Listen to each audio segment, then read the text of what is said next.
Once upon a time, there was a world where every story was new, and every technique authors used was innovative and experimental. Those times are long gone, and now we're stuck in a world where just about everything has been done before. All of these elements of storytelling are called tropes, or even worse, they're called clichés. What's the difference, and what should you look out for? Let's find out.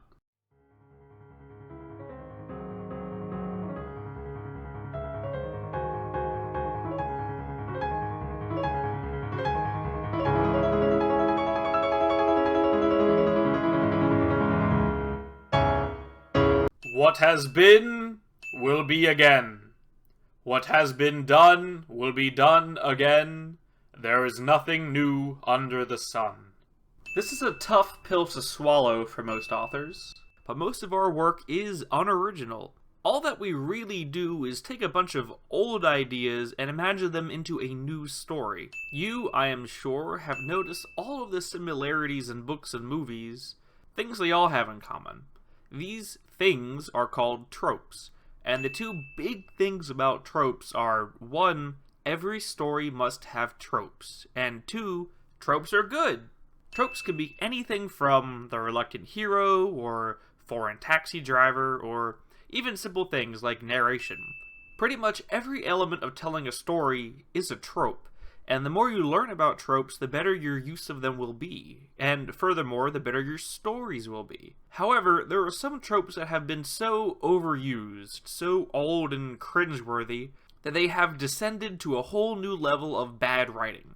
These are called clichés. Clichés are tropes that just need to die, but somehow keep coming back again. Things like fairy tale book opening, or The Chosen One, or Sean Bean getting killed in every movie. Clichés can even be used in everyday life. It's raining cats and dogs outside. Clichés are overused, oversaturated, unoriginal, and mostly an indication of unimaginative writing. There is no authority on what is cliché or what is a trope, but when something has been done very frequently in modern works, it's best to avoid it. Unlike clichés, tropes are necessary for writers. They are also necessary for readers. When a book has to be 70,000 words, or a movie has to be an hour and a half, or an episode has to be 20 minutes, there's only so much that can be done with that time. So when the new character introduction mentions their ripped leather jacket, tattoos, and wears sunglasses indoors, it sends the message immediately to the reader that this character is badass, and then the plot can continue. Yes, it's a trope, but it helps the story move. It helps readers recognize certain things without strictly being told. Tropes are important to understand because you cannot write a story without them. It's literally impossible.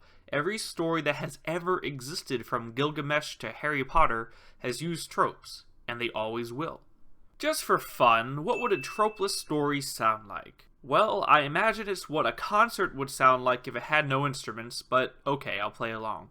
Well, to start off, it can't have a main character because that's a trope. It can't have a setting or a plot, really, because once you develop either of those, they will certainly become tropes. You can't have dialogue. You also can't have internal narration. You can't even have color on the screen, but it can't be black and white either. It also can't just be empty space, because that's also a trope. So I think the closest you can get to absolute zero would maybe be just static noise for a few seconds. Because a static screen is just one trope, and that's the closest we can get to zero. The point is, everything is a trope, and your story needs them to actually make any sense. Understanding tropes is crucial, because once you see your own tropes in your writing, you can spin them to your advantage. Writers can acknowledge their own tropes and manipulate them to open up stories to whole new levels. Readers typically expect a trope to be played straight.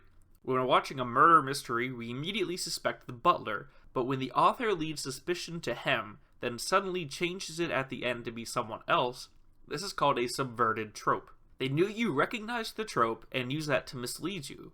Or you can invert the trope completely. Maybe have Sean Bean be the only character to survive. Most people see these tropes and use them to predict outcomes. It's never the person you most suspect. It's also never the person you least suspect. Therefore, I know the killer to be the person I most medium suspect. Trope manipulation is one of the best tools for authors. It signifies advanced writing and more thought than your average tropes when just played straight. It shows that you know what you're doing. Your story isn't the typical cut-and-paste plot like all the others.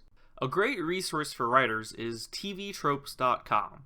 It's like a Wikipedia for all the tropes out there, and I highly recommend it to you. You will learn a lot. If you want to learn more on this channel, I plan to write episodes on specific tropes in the future, so just hang around, and they will be out shortly. That's all for today. Be sure to use this power of tropes for good and not for evil, because writing belongs to everyone.